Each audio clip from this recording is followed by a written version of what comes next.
کہ لوگوں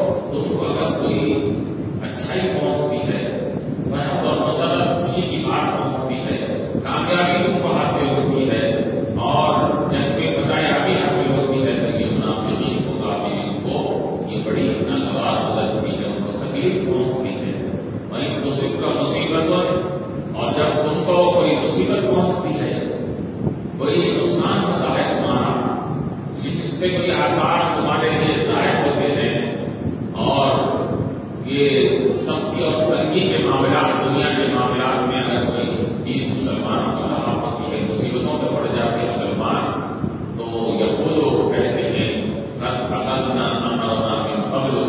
کہ ہم نے اپنا بیج بچاؤ کر لیا، اور وَيَتَوَلَّوْا وَهُمْ فَرِحُونَ، اور اپنے گھروں کو بڑے خوشی کے ساتھ پلٹ کر جاتے ہیں جب معلوم ہوتا ہے کہ مسلمانوں کو کوئی مصیبت پہنچی یا ان کو جنگ میں تکلیف ہوئی اور بڑے سختی کا، کٹھنائی کا سامنا کرنا پڑا، تو یہ کہتے کہ قد اخذنا امرنا، کہ ہم نے اسی وجہ سے یہ حوالے بنا کر ہم نے اپنا معاملے کو ٹھیک کر لیا تھا، اور خوشی خوشی کے ساتھ اپنے گھروں کو واپس ہو کے کہ چلو ہم ان مصیبت میں پھنسنے سے ہم بچ گئے اور ہم کوئی تکلیف اور بلا نہیں ہوئی۔ یہ کافرین اور منافقین کا سوا طریقہ کار کیا جا رہا ہے ان کا، کہ جب بھی مسلمانوں کو کوئی مصیبت پہنچتی ہے تو خوش ہوتے ہیں، مسلمانوں کو کوئی تکلیف پہنچتی ہے تو وہ کیا ہوتے ہیں، تکلیف پہنچنے پر راحت اور خوشی کا اظہار کرتے ہیں، اور مسلمانوں کو کامیابی ملتی ہے تو رنج اور افسوس کیا کرتے ہیں۔ تو اللہ تعالیٰ نے فرمایا کہ حبیب صلی اللہ علیہ وسلم آپ ان سے فرما دیجیے قل لن یصیبنا الا ما كتب اللہ لنا، ارے تم ہماری مصیبت پر خوشی کا اظہار کرتے ہو، ہماری فرحت پر تم کو ناگواری ملتی ہے، اور ہم کو کامیابی ملتی ہے تو تم ناگواری کا اظہار کرتے ہو، اور ہماری پریشانی اور مصیبتوں پر تم کیا کرتے ہو، خوشی کا اظہار کرتے ہو۔ یاد رکھو، نہ ہم خوشی اور مسرت سے ہم اپنے میں سے باہر ہوتے ہیں، نہ مصیبت سے ہم پریشان ہوتے ہیں، ڈرتے ہیں۔ ہر چیز جو بھی ہم کو لاحق ہوتی ہے، مصیبت ہو، پریشانی ہو، مسرت ہو، فرحت ہو، خوشی ہو، یہ سب ہمارے رب کی طرف سے لکھی ہوئی ہوتی ہے، وہ لکھی ہوئی تقدیر میں جو لکھی ہوئی ہوتی ہے وہ ہم کو حاصل ہوتی ہے، ہم کو اس کا ایمان ہوتا ہے۔ فرما دیجیے لن یصیبنا الا ما كتب اللہ لنا، کہ ہم کو کوئی مصیبت نہیں پہنچتی مگر وہی جو اللہ تعالیٰ نے ہمارے لیے لکھ دیا ہے پہلے سے، مقدر میں ہمارے وہ اگر لکھی بھی ہے تو وہ مصیبت ہم کو پہنچتی ہے۔ ہوا مولانا، اور جب اللہ تعالیٰ نے ہمارے لیے اگر کوئی مصیبت بظاہر پریشانی کو، کوئی تکلیف کو لکھ دیا ہے تو پھر اس کی لکھی ہوئی تقدیر پر ہم کو کامل بھروسہ ہے۔ کیوں؟ وہ مولانا، وہ ہمارا مولا ہے، ہمارا مددگار ہے، ہمارا مالک ہے، اس کو تمام چیزوں کا تصرف اور اختیار حاصل ہے، اور جو مولا ہوگا، جو مالک ہوگا، تو یقیناً وہ مالک اپنے ماتحت کے سرما تحقیق کے ساتھ کوئی غلط نہیں کرے گا۔ دنیا میں ہم دیکھتے ہیں کہ کوئی اگر مالک مولا ہے، بڑا ہے، تو وہ اپنے غلاموں کے ساتھ کبھی بھی ان کے ساتھ یہ ان کے نقصان دہ چیزوں کو کبھی بھی نہیں کیا کرتا۔ دنیا کا عارضی مولا ہو کر اپنے غلاموں کے ساتھ برائی کا معاملہ نہیں کر سکتا، تو پھر ہمارا حقیقی مولا جو ہے ہم کو پیدا کیا ہے تو وہ ہمارے ساتھ معاملہ کرے گا، تو ہمارے لیے یہ جو ہمارے خلاف میں ہوگا، جو بھی وہ کرے گا ہمارے لیے بہتری ہوگی، ہم اس پر ایمان رکھتے ہیں۔ یہ بات کہنے کا اللہ تعالیٰ نے حکم کیا۔ وہ مولانا، وہ ہمارا مولا بھی ہے، ہمارا مالک بھی ہے، وہ جیسا چاہے ہمارے اندر تصرف کر سکتا ہے، ہم اس کی ملکیت ہے، ملکیت میں ہے، ہم مملوک ہے، وہ ہمارا مالک ہے، اور مالک اپنے مملوکہ چیز میں جیسا چاہے تصرف کر سکتا ہے، اور اس کا تصرف مملوک کے اندر، غلام کے اندر جو ہوتا ہے وہ بغیر بہتری کے نہیں ہوتا۔ تصرف کر بھی رہا ہے تو بندے کے حق میں کچھ نہ کچھ اس میں بہتری ہوتی ہے۔ بظاہر یہ مصیبت پریشانی معلوم ہوتی ہے، لیکن اللہ تعالیٰ اس مصیبت کے ذریعے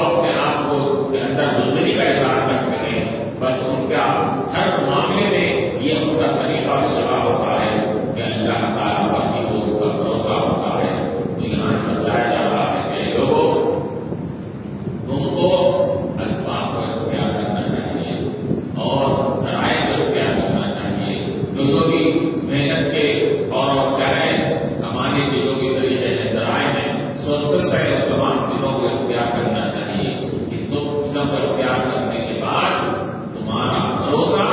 اسباب پر، سورسز پر نہیں ہونا چاہیے. تمہارا بھروسہ اللہ تعالیٰ پر ہونا چاہیے کہ اللہ کا حکم ہے میں کوشش کر رہا ہوں، اللہ کا حکم ہے میں محنت کر رہا ہوں، اللہ تعالیٰ کا حکم ہے میں یہ چیز کے لیے یہ ذرائع کو اختیار کیا ہوں. یہ ذرائع اور یہ اسباب کرنے والے نہیں ہیں، کرنے کا ذرائع کو اختیار کرنے کا حکم دیا گیا ہے. کرنے والی ذات صرف اللہ تبارک تعالیٰ کی ہے. میں یہ ذریعہ اختیار کیا ہوں، اللہ چاہے گا تو اس ذریعے کے ذریعے مجھے کامیابی دے گا، اگر اللہ نے نہیں چاہے گا تو مجھے کامیابی نہیں ملے گی. یہ ایمان والے کا عقیدہ اور اس کا ایمان ہونا چاہیے. کیوں کہ اللہ تعالیٰ کا بھی ایمان والے بھروسہ رکھتے ہیں، نہ اسباب سے، نہ اسباب پر تکیہ لگاتے ہیں، نہ ذرائع کے اوپر ان کا یقین ہوتا ہے.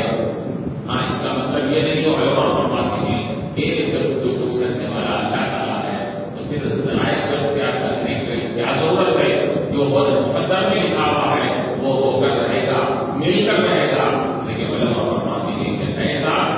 تقدیر پر مکمل بھروسہ کر کے بیٹھ جانا یہ بھی اسلام کی تعلیمات کے خلاف ہے. کہ مقدر میں لکھا ہوا ہے وہ ہو کر رہے گا، آپ کے ہاتھ در کے کٹے ہوئے کرنے ہیں، نہ محنت کر رہے ہیں، نہ شغل کر رہے ہیں، نہ کام کیا ہے کہ روزی کمانے کے لیے کوشش کر رہے ہیں. جو تیرے مقدر میں لکھا ہوا ہے وہ آئے گا، گھر بیٹھے تمہارے چھت کے اوپر سے آ کر میرے گھر پر حکم دیا گیا ہے تم ہاتھ پیر ملاؤ، کوشش کرو اور وہ جو تمہارے مقدر میں لکھا ہوا ہے وہ لکھے ہوئے مقدر کو تم اپنی کوشش کے ذریعے سے حاصل کرو. ایسا نہیں کہ گھر بیٹھے ابھی تم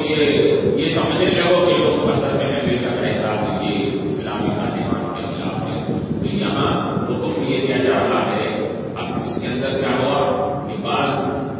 فرقے ایسے پیدا ہو گئے جنہوں نے تقدیر کو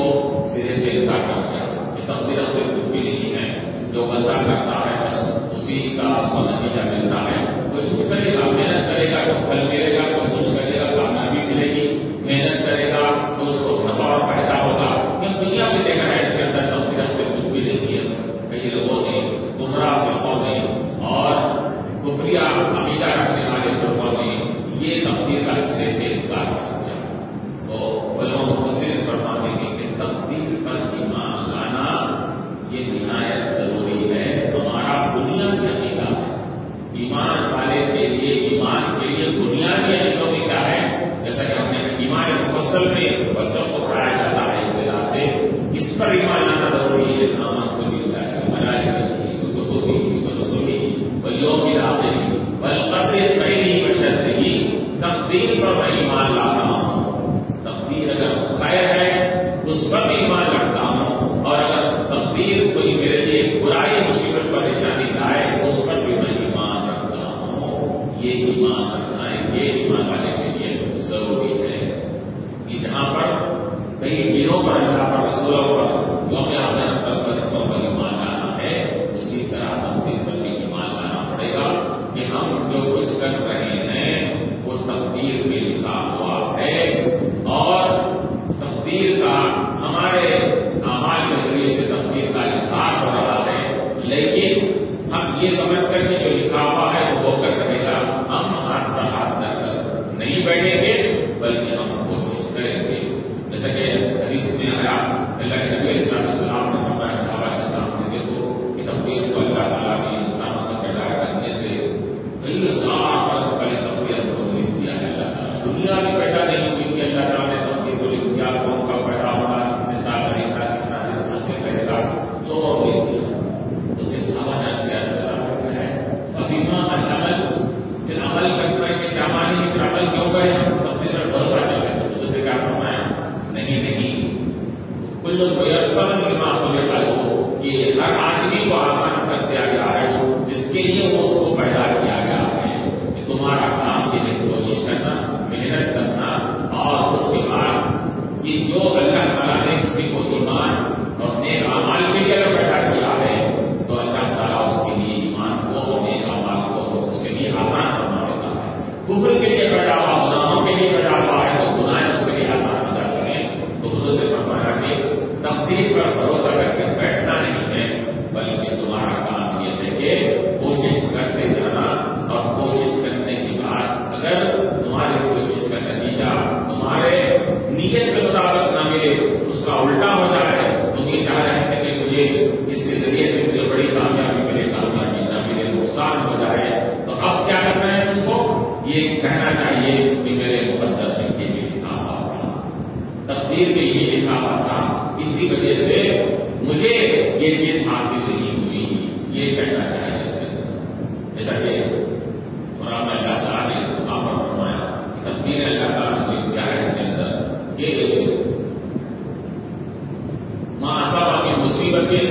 فی الارض ولا فی انفسکم الا فی کتاب من قبل ان نبرأها. مصیبتیں جو انسان پر آتی ہے اللہ تعالیٰ بتا رہا ہے یہ مصیبتیں نہیں پہنچتی مگر ہم نے انسانوں کی پیدا کرنے سے کئی ہزار برس پہلے یہ مصیبت آنے والی ہے، اس کو ہم نے لکھ دیا تھا. نبرأها ان ذلک علی اللہ یسیر. اور یہ انسان کے کرنے سے پہلے اللہ نے ہزاروں برس پہلے انسان کیا کرے گا لکھ دیا. یہ ہم سوچے تو ہمارے لیے مشکل والا اللہ کا پڑھا ہے کہ ان ذلک علی اللہ یسیر، اللہ تعالیٰ پر یہ بڑا آسان ہے، کوئی مشکل نہیں ہے اس کے لیے. اور کیوں نہیں کہا اللہ تعالیٰ نے پہلے ہی لِكَيْ لَا تَأْسَوْا عَلَىٰ مَا فَاتَكُمْ. اس وجہ سے لکھا اللہ تعالیٰ نے کہ تاکہ تم کو نتیجہ نکلنے کے بعد تمہارے اپنے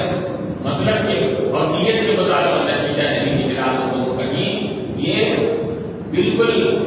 ایسے غم اور پریشانی میں مبتلا ہو جاؤ گے. تو اللہ تعالیٰ نے فرمایا کہ لِكَيْ لَا تَأْسَوْا عَلَىٰ مَا فَاتَكُمْ، کہ تم سے جو چیز ملنی چاہیے نہیں ملی، وہ نہ ملنے پر تم کو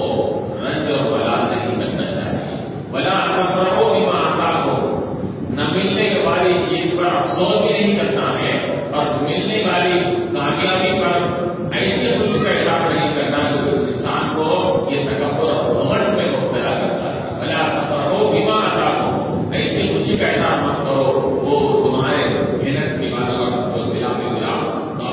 کوئی کامیابی مل گئی، محنت کرنے کے بعد آپ کو کیا ہوا کہ اچھے نمبرات سے آپ کو کامیابی ہو گئی، تو خوشی کا اظہار کرنے کا تو وہ اللہ نے دیا ہے. لیکن ایسی خوشی جو اسلامی اصولوں کے خلاف ہے، اب کامیابی ہو گئی، آپ نے میٹرک میں فرسٹ کلاس پاس کر لیا، آپ نے انٹر میں فرسٹ کلاس کامیابی حاصل کر لی، اب گھر والے سب مل کر کیا ہے اب وہ جشن منا رہے ہیں، اب اس میں آرکیسٹرا بھی لوگ ناچ رہے گا رہے، کیا ہمارے بچے نے کامیابی حاصل کر لیا. اللہ فرماتا ہے ایسی خوشی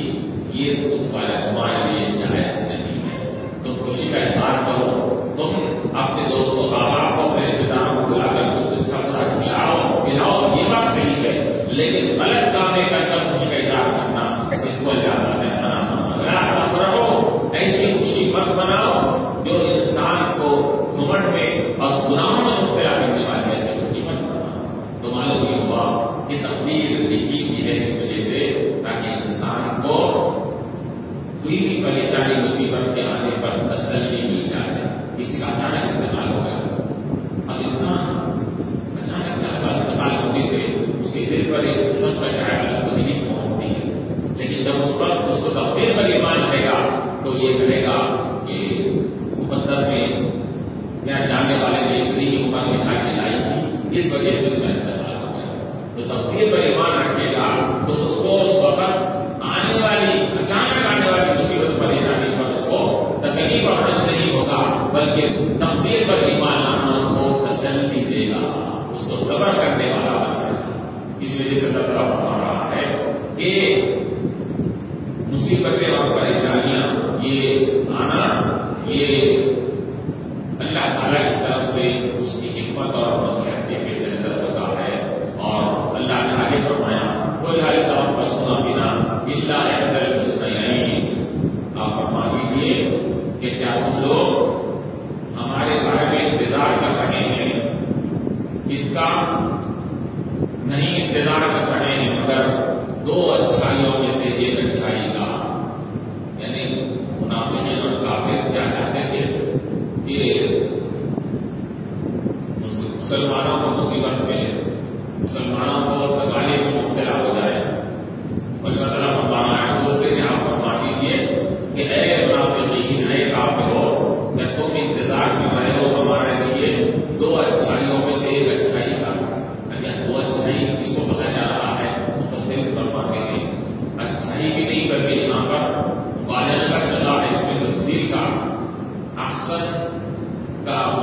حسن آتا ہے. وہ حسن یہی نہیں، دو اچھائی، دو بہترین اور خوبیوں کے بارے میں، دو اچھے خوبیوں میں سے ایک خوبی کے بارے میں انتظار کر رہے ہو. تو یہاں پر قرآن نے، اللہ تعالیٰ نے دو اچھائیوں میں سے ایک اچھائی کا ذکر فرمایا. دو اچھائی کیا ہے؟ ایک اچھائی فرحت، خوشی، کامیابی اور یہ فتحیابی کے تو اچھائی ہے، سمجھ میں آ رہی ہے. دوسری مصیبتوں کا آنا، پریشانی کا آنا، تکالیف کا آنا، اس کو ہم سمجھتے ہیں کہ یہ اچھائی نہیں ہے، لیکن اللہ تعالیٰ فرما رہا ہے یہ بھی اچھائی ہے. فرحت اور خوشی کا آنا تو اچھائی ہے ہی، لیکن اس کے ساتھ ساتھ مصیبت اور پریشانی کا آنا ایمان والے کے لیے وہ بھی اچھائی میں داخل ہے. اس کے اندر وہ بھی حسنہ میں داخل ہے، وہ بھی اچھائی کے اندر داخل ہے. اس کے اندر کیوں؟ اس وجہ سے کہ ایمان والے کے لیے مصیبت بھی، پریشانی بھی اس کے لیے اس کے درجات کی بلندی کا ذریعہ بنتی ہے. کیوں؟ جب مصیبتیں پہنچتی ہے تو صبر کرتا ہے، اور صبر کرتا ہے تو صبر پر اس کو اجر بھی ملتا ہے. اور جب فرحت اور کامیابی، خوشیاں ملتی ہے تو خوشی کے ملنے پر اللہ تعالیٰ کا شکر بجا لاتا ہے. جب شکر بجا لاتا ہے تو شکر بجا لانے کی وجہ سے اللہ تعالیٰ اس کی نعمتوں میں اضافہ کرتے ہیں، اس کو اجر ثواب عطا فرماتے ہیں. تو معلوم یہ ہوا کہ مسلمان کا معاملہ، مسلمان کا دو طرف سے کامیابی ہے. جد بھی اسی کا ہے، پڑھ بھی اسی کا ہے. مصیبت میں بھی آئے تب بھی مسلمان کے لیے مصیبت اس کے لیے یہ نقصان دہ نہیں ہے، بلکہ مصیبتوں کا آنا ایمان والے کے لیے نیکیوں کا ذریعہ بنتا ہے، درجات کی بلندی کا ذریعہ بنتا ہے. اور اگر خوشیاں ملتی ہیں تو خوشیوں کے اوپر جب انہیں کیا کرتا ہے، شکر بجا لاتا ہے، تو شکر بجا لانے کی وجہ سے اللہ تعالیٰ اس کو اس کی نعمتوں میں اور اضافہ کرتے ہیں. تو یہاں اللہ تعالیٰ نے مصیبت کو بھی اچھائی قرار دیا اور فرحت اور خوشی ملنے کو بھی اچھائی قرار دیا. کہ تم ہمارے لیے دو اچھائیوں میں سے ایک اچھائی کا انتظار کر رہے ہو، ارے جس کو تم مصیبت قرار دیتے ہو، ہمارے لیے پریشانی کا ذریعہ سمجھتے ہو، یاد رکھو وہ مصیبت ہمارے لیے مصیبت نہیں ہے، بلکہ وہ مصیبت بھی ہمارے لیے اچھائی ہے. کیوں؟ اس وجہ سے کہ مصیبت اس کے لیے نقصان دہ ہے جو مصیبت کے آنے پر یہ واقعہ مچاتا ہے، بے صبری کا اظہار کرتا ہے. جیسے کہ تم کافروں کے لیے ہے، تمہارے لیے تو فرحت اور خوشی بھی تمہارے لیے نقصان کا ذریعہ ہے، مصیبتیں بھی آنا تمہارے لیے نقصان کا ذریعہ ہے. اس وجہ سے کہ تم کو اگر خوشی ملتی ہے تو تم خوشی میں اور اترا کر کیا کرتے ہو، اور اللہ کے نافرمانی اور سرکشی میں مبتلا ہو جاتے ہو. تو تمہاری خوشی بھی یہ نقصان کا ذریعہ ہے. اور مصیبتوں میں آتے ہو تو مصیبت میں آنے کے اوپر شکایتیں کرتے ہو، واویلا بچاتے ہو، تو تمہارے مصیبتوں میں آنا بھی تمہارے لیے نقصان دہ ہے. دونوں طریقے سے تمہارے لیے یہ نقصان دہ عمل ہے. لیکن وہی دونوں چیزیں ایمان والے کے لیے آتی ہیں تو دونوں کی دونوں چیزیں ایمان والے کے لیے درجات کی بلندیوں کا، نیکیوں کا، اچھائیوں کا ذریعہ بن جاتی ہے. یہ اللہ تعالیٰ فرما رہا ہے کہ وَنَحْنُ نَتَرَبَّصُ بِكُمْ أَن يُصِيبَكُمُ اللَّهُ بِعَذَابٍ مِّنْ عِندِهِ أَوْ بِأَيْدِينَا. کہ تم تو ہمارے لیے دو اچھائیوں میں سے ایک اچھائی کا انتظار کر رہے ہو. ٹھیک ہے، انتظار کرو، لیکن یاد رکھو کہ ہم کیا ہے، نہ مصیبت سے گھبرانے والے ہیں، نہ ہم خوشی اور کامیابی ملنے پر ہم اترا کر اپنے میں سے باہر ہونے والے ہیں. دونوں مقامات پر کیا ہے، ہم اسلام اور اس کے قوانین کے دائرے میں رہ کر ہم عمل کرتے ہیں. اور جب انسان دائرے اسلام میں رہ کر ہر کام کرتا ہے تو اس کے لیے خوبی اور بھلائی ہوتی ہے. اسی وجہ سے کہا گیا کہ انسان کو خوشی اور فرحت ملنے پر، شکر بجا لانے پر اس کی نعمتوں میں اضافہ تو ہوتا ہے. لیکن علماء نے فرمایا کہ مصیبتوں کے آنے پر اللہ تبارک و تعالیٰ کیا کرتا ہے، وہاں تو شکر کرنے پر نعمتوں میں اضافہ ہو رہا ہے، مصیبت کے آنے پر صبر کرنے پر کیا ہوتا ہے. تو روایتوں میں آتا ہے کہ مصیبت پر صبر کرے تو اللہ تعالیٰ گناہوں کو بھی معاف فرماتا ہے. اگر گناہ نہیں ہے تو اللہ درجات کو بلند دیتا ہے. مصیبت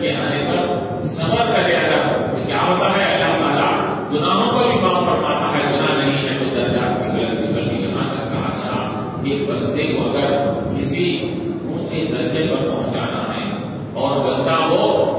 کیا ہے عمل کے ذریعے سے اونچے درجے پر نہیں پہنچ سکتا تو اللہ کسی مصیبت میں مبتلا کرتا ہے، مصیبت میں صبر کرتا ہے تو اللہ اعلیٰ درجے پر اس کو پہنچا دیتا ہے۔ یہ مصیبت اور پریشانی کا آنا ایمان والے کے لیے خیر ہے، بھلائی ہے، اور اس کے لیے نیکیوں کے اضافے کا، درجات کی بلندی کا ذریعہ ہوگا۔ اسی وجہ سے اب ہم کیا سمجھتے ہیں، کوئی اگر نعمتوں میں ہے، خوب دولت میں ہے تو سمجھتے ہیں کہ اللہ نے اس کو خوب اللہ سے راضی ہے، اس کو خوب دولت عطا فرمایا ہے۔ حالانکہ دولت کا مل جانا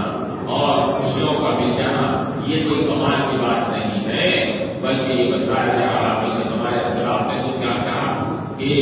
وہ نعمتیں اگر ملتی تو وہ نعمتوں کا استعمال کرتے استعمال کرتے تھے نعمتیں۔ صحابہ کے سامنے کسی صحابی کے سامنے ٹھنڈا شربت پیش کیا گیا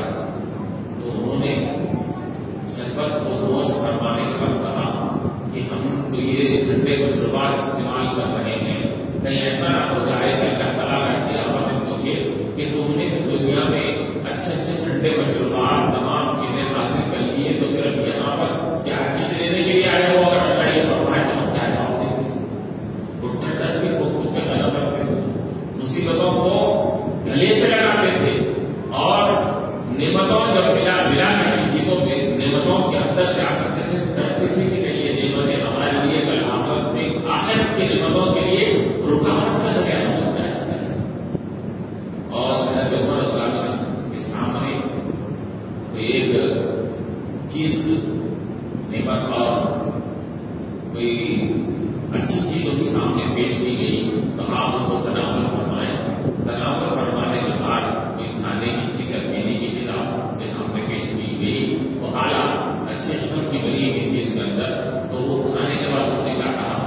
کہ کھانے کے بعد انہوں نے کہا کہ ہم تو یہ اللہ کی یہ نعمت کو تو کھا لیے ہیں، کہیں ایسا نہ ہو جائے کہ اللہ تعالیٰ یہ آیت ہمارے لیے استعمال نہ کرے گا قیامت کے دن پر، تو وہ آیت تو کافروں کے لیے اتری تھی، وہ آیت کو آپ نے فرمایا کہ ہمارے لیے اللہ نے سمجھایا اذھبتم طیباتکم فی حیاتکم الدنیا، اے کفار تم نے تمہاری تمام اچھائیوں کو، نعمتوں کو خوب ہم سب کی کیا ہے کھانے کی پینے کی چیزوں میں ہر نعمت کو تم نے دنیا میں حاصل کر لیا، بس تم بھی اس سے فائدہ بھی حاصل کر لیے، اليوم تجزون، لیکن آج تمہارے لیے اب یہاں کچھ بھی باقی نہیں رہا۔ تو کہیں اللہ تعالیٰ ہم سے یہ آیت ہمارے سامنے تلاوت نہ کرتے ہوئے تو معلوم یہ ہوا کہ ہمارے اسلام ہمیشہ حقوق کا قدر رکھتے تھے اور یہ سمجھتے تھے کہ کہیں ایسا نہ ہو جائے کہ ہم دنیا کے لذتوں میں اگر پڑ جائیں تو اللہ تبارک و تعالیٰ ہم کو ہمارے سے کل قیامت میں سوال کرے گا کہ تم نے تو لگژری کی زندگی بسر کی، اعلیٰ قسم کی زندگی بسر کی، ٹھنڈے ہواؤں میں سوئے، ٹھنڈے مشروبات کا استعمال کیے، اعلیٰ سے اعلیٰ کھانے کھائے، تو بتاؤ یہاں کیا لینے آئے ہو؟ اس سے ڈرا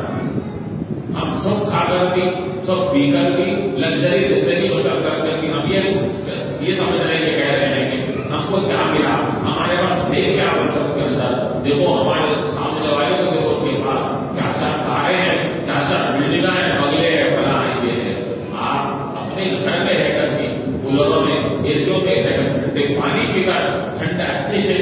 غذائیں استعمال کرتے ہیں، آپ اور ہم پھر بھی ہم جیسا شکر بجا لانا چاہیے شکر بجا نہیں لا رہے ہیں۔ لیکن ہمارے اسلام کا معاملہ یہ تھا کہ کبھی کبھار کوئی نعمت اگر مل جاتی کھانے کے لیے جو ہم کو دن رات مل رہی ہے، نعمتیں لذتیں مل رہی ہے، کبھی کبھار مل جاتی ان کو لذت اور نعمت، تو اس کو استعمال کرنے میں بھی ڈر کر استعمال کرنے کا ایسا نہ ہو جائے یہ دنیا کی لذت کو ہم یہاں استعمال کر لیں تو اللہ کا ہمارا آخرت میں نہیں ضرور نہ ہم لوگوں کے۔ یہ زندگی ایمان والے کی طریقہ زندگی گزارنے کا یہ ہوتا ہے، ہمیشہ ہو یہ سہم کر ڈر کر کہ کہیں مجھ سے کوئی غلط چیزیں نہ ہو رہی ہے، میرے سے نافرمانی تو نہیں ہو رہی ہے، اس کا وہ پیش نظر رکھنے کے آگے زندگی بسر کرتا ہے۔ تو اللہ تعالیٰ فرما رہا ہے کہ آپ کہہ دیجیے کہ تم ہماری مصیبت کا انتظار کرتے ہو، نحن نتربص بکم، ہم بھی انتظار کر رہے ہیں تمہارا، ان یصیبکم اللہ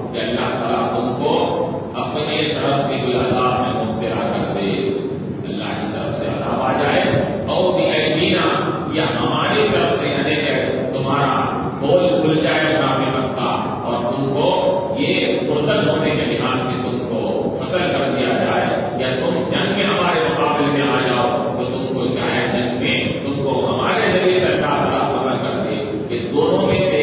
تم ہمارے لیے دو میں سے ایک کا انتظار کر رہے ہو، ہم بھی تمہارے لیے دو میں سے ایک کا انتظار کر رہے ہیں، یا اللہ عذاب دے گا تم کو، یا اللہ تعالیٰ ہمارے ذریعے سے تم کو کیا کرے گا قتل کر دے گا، تب تمہارا بول کر بول جائے گا۔ اِنَّا مَعَكُمْ مُتَرَبِّصُونَ، بس انتظار کرو، یہ تاک میں رہو ہماری مصیبتوں کا۔ اِنَّا مَعَكُمْ مُتَرَبِّصُونَ، بے شک ہم بھی تمہارے ساتھ تمہارے پاس آنے والے عذاب کو یا تمہارے پاس آنے والی مصیبتوں کے بارے میں ہم بھی انتظار کر رہے ہیں۔ اِنَّا مَعَكُمْ مُتَرَبِّصُونَ، یقیناً بے شک ہم بھی تمہارے ساتھ انتظار کر رہے ہیں۔ قُلْ أَنفِقُوا طَوْعًا أَوْ كَرْهًا لَّن يُتَقَبَّلَ مِنكُمْ إِنَّكُمْ كُنتُمْ قَوْمًا فَاسِقِينَ۔ تو یہاں پر اللہ تعالیٰ فرما رہا ہے اب یہ جیسا کہ کہا گیا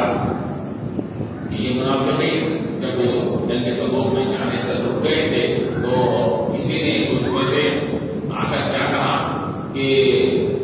کسی نے منافقین میں سے آ کر یہ کہنے لگی ہماری طرف سے یہ کیا ہے تعاون کے طور پر یہ پیسے رکھیے بنا کریے، پھر آ کر پیسوں کا پیشکش کرنے لگے۔ خود کو چلنے کے لیے کہا گیا تو یہ نہیں بنا کر رک گئے اور کہا کہ ہمارے طرف سے پیسے ہیں تو یہ آپ جنگ میں استعمال کیجیے، بنا کیجیے۔ تو اللہ تعالیٰ آگے فرما رہا ہے کہ اس منافقین کے کافرین کے پیسوں کو، ان کی دولت کو نہ اسلام کے لیے استعمال کیا جائے گا، نہ جہاد کے لیے استعمال کیا جائے گا، نہ مساجد کے لیے استعمال کیا جائے گا، کسی بھی مقام پر ان کے پیسوں کو استعمال نہیں کیا جا سکتا۔ کیوں؟ اس وجہ سے کہ ان کا ایمان جب ظاہر نہیں ہوا تو پھر ان کا پیسہ لینا یا پیسہ ان کا قبول کرنا یہ جائز نہیں ہے کہ جس طرح کے اگر کوئی جھاڑ کا پیڑ اور اس کی جڑیں نہیں ہیں تو اس کی نہ ڈالی آ سکتی ہے نہ پھول لگ سکتے ہیں، اسی طرح اگر کسی کے پاس ایمان ہی نہیں ہے تو پھر ایمان نہیں ہے تو پھر اس سے نیکیاں ملنا، اس کے حسنات ملنے کا کیا مانا کرتا۔ تو یہاں اللہ تعالیٰ فرما رہا ہے اے لوگوں کہ تم لوگ